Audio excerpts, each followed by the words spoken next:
All right, let's talk about motivation and the three types of motivation that you need to be aware of. And also, let's have fun with the sun as it is moving across the sky and making some very interesting lighting situations going on over here. Actually, let me turn the little lights on, that might help. Okay, so motivation. In order for us to be motivated for anything, there must be a reward, an anticipated reward. Let's go with some examples. So for many people who go to work and have a job, the reward is the paycheck. The reward is the paycheck.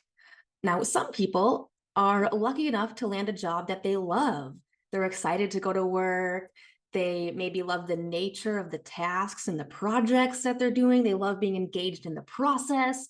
Maybe they love the social interaction that they get with the people they work with, and it's a really pleasant atmosphere. That's another type of reward, right?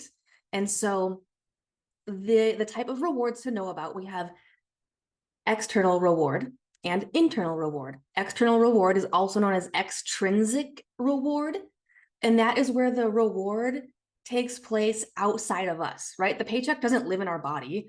The paycheck is out there in the 3D world, and we get it and we can use it for whatever we want in our life, right? So that's an external motivation, gives us an external reward. And an internal motivation gives us an internal reward, or the way we feel about the task, the project, the activity, whatever it may be, right?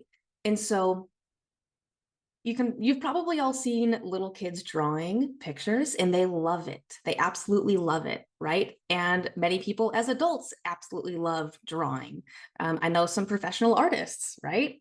So anytime we're involved in things like creative projects, there's usually enormous amounts of internal reward, right? Now, some very, very few people actually get paid for their artwork. And so there might be some external reward attached to it. And so they might have both internal and external reward with the same project, the same activity.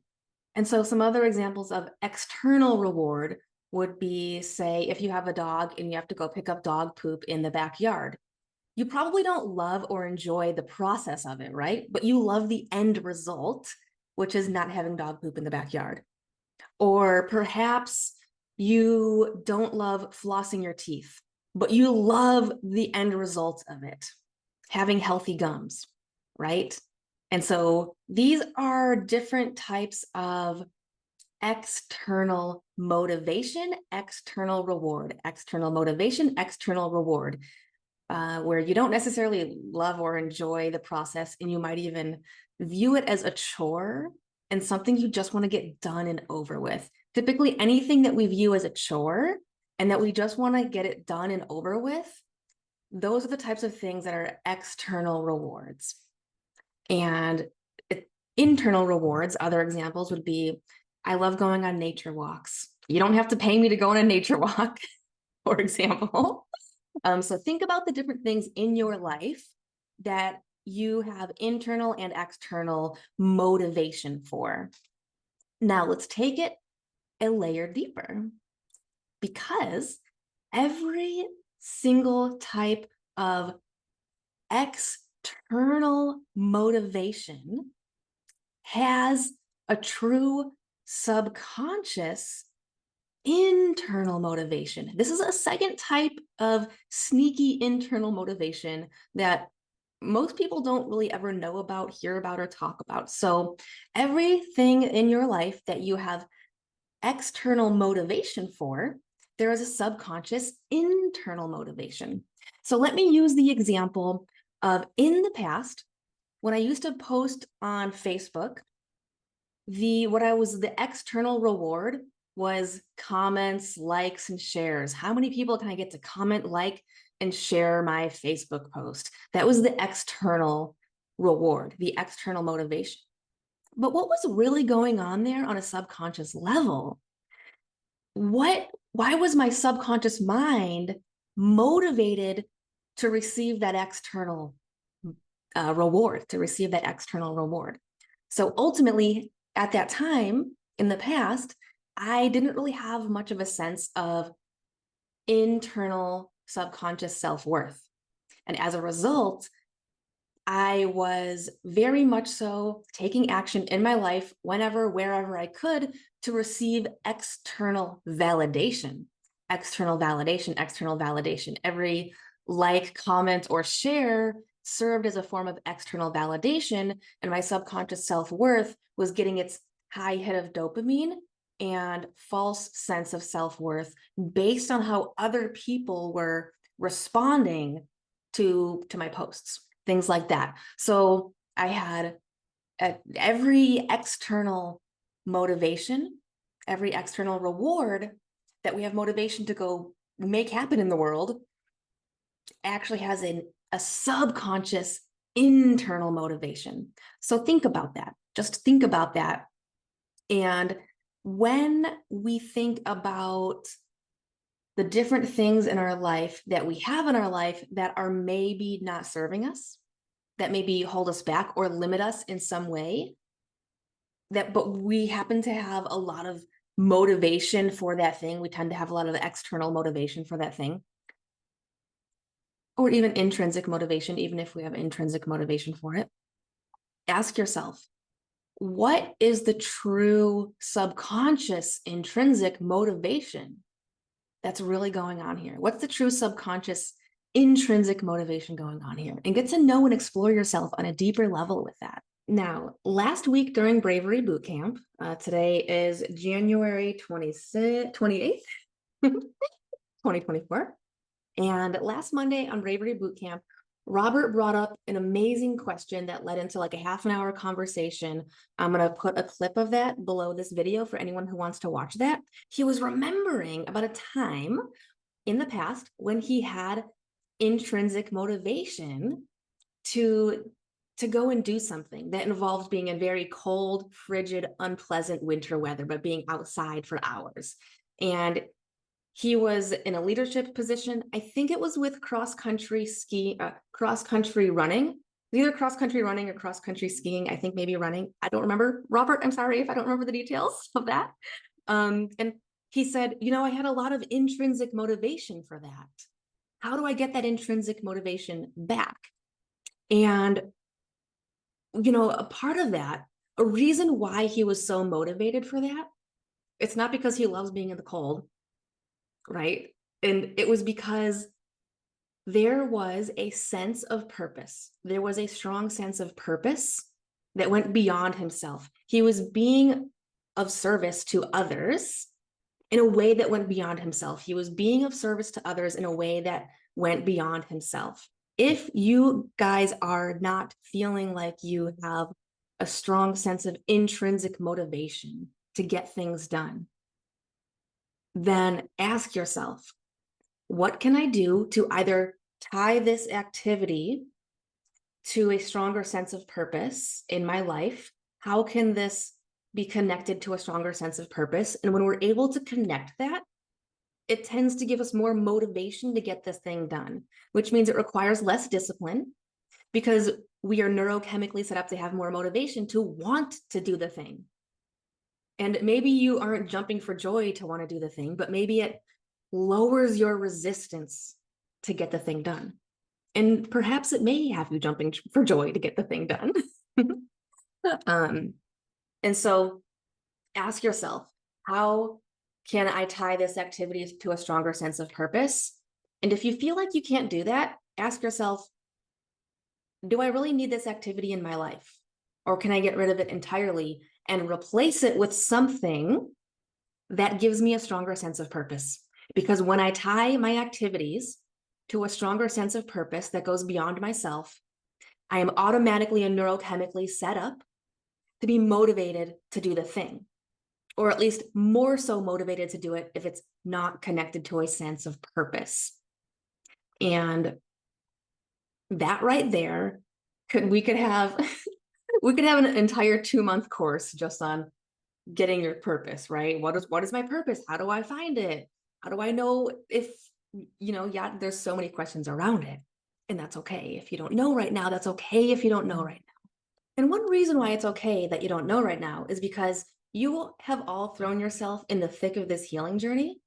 And oftentimes, one derives a stronger sense of purpose as a result of going through the healing journey. When you kind of just put yourself through the gauntlet, entering that dark night of the soul, as they call it, going deep, seeing all that dark stuff that we don't want to see and recognize, but we do bravely go in and see it and then heal from it.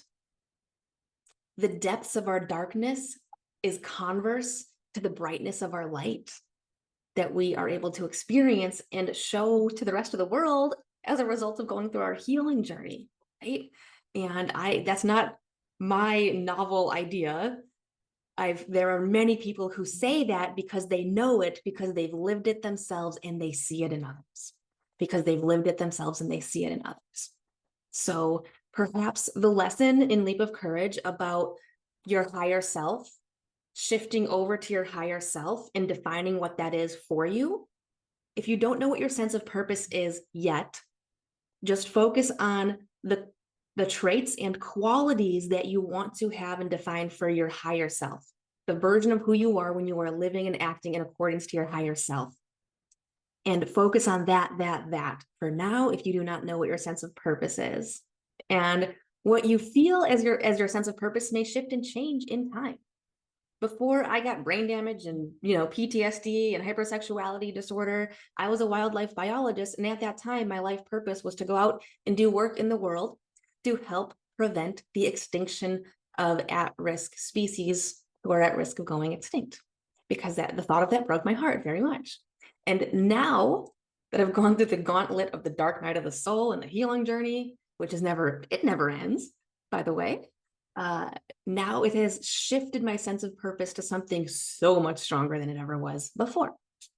And so just know that. And I know this may seem like a tangent to motivation. However, people have asked me how I've gotten so much done with the creation of Leap of Courage in such a short amount of time. And it's because my motivation for years has been through the roof, intense, awesome, amazing, stellar, incredible, can't stop me. And it is because it is tied to a grand sense of purpose. So even when I'm doing things like accounting and numbers and like all the things, normally I wouldn't want to jump in and be excited to do a task like that. But since it's tied to my sense of purpose, it makes it easy to jump in and do all of the things.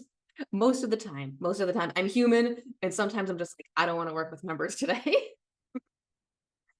I don't want to have that Excel spreadsheet in my face today. I'd rather be, making a video like this. So there's that. So to get that stronger sense of intrinsic motivation, tie everything you can to a sense of purpose in whatever way, shape, or form you can.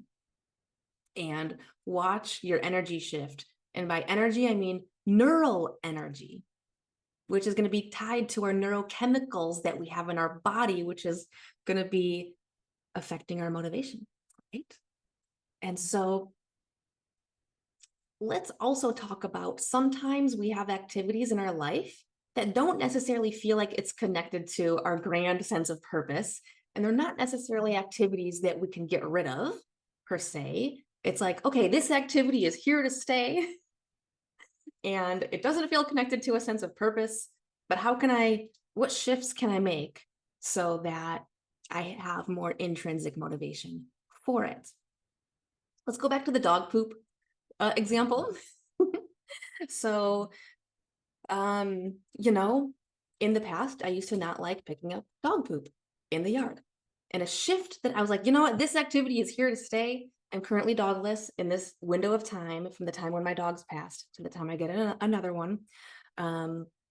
But I shifted so that I'm intrinsically motivated to pick up dog poop. How did I do this? And I'm giving you this story and example so that you can think of ways to do this in your own life with activities that are here to stay for you, that you can have more intrinsic motivation for. And so it's, you know what?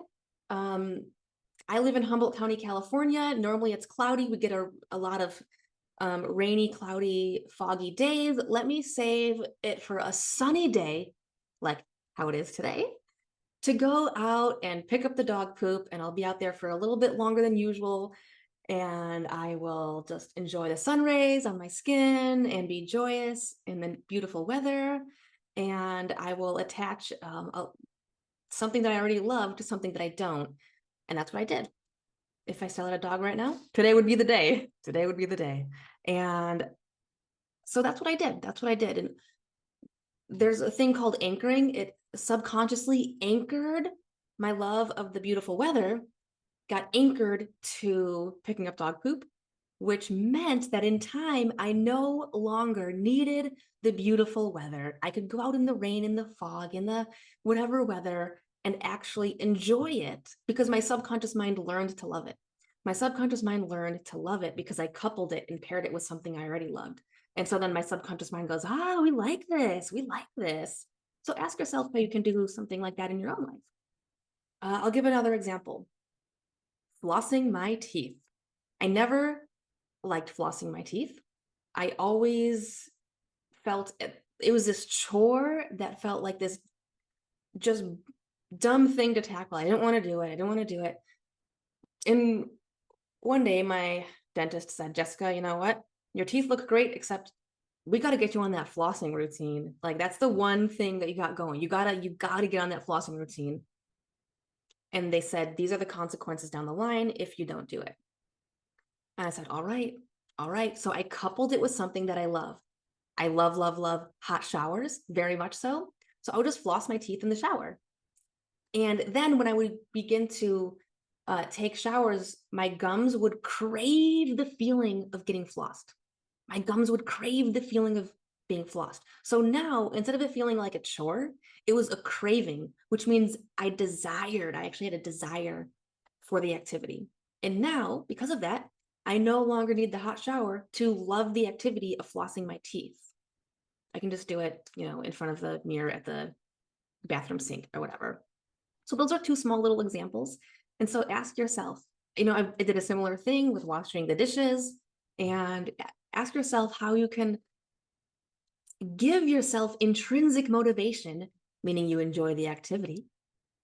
And so ask yourself how you can make that happen for you by either coupling it with something you already love or by tying it to a higher sense of purpose.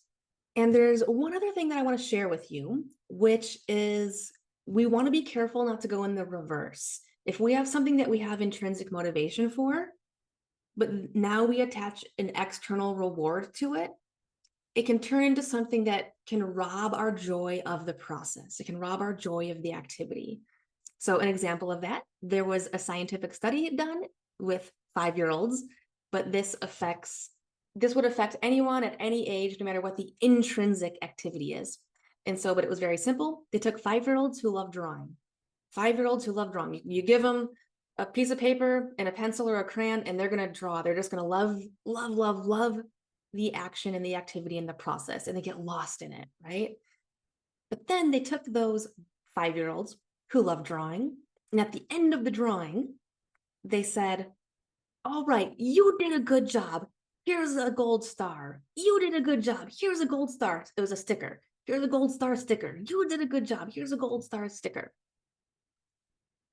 And they trained the subconscious mind of those 5-year-olds to come to expect the good job gold star sticker.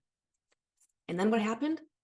They removed the good job gold star sticker from the activity at the end.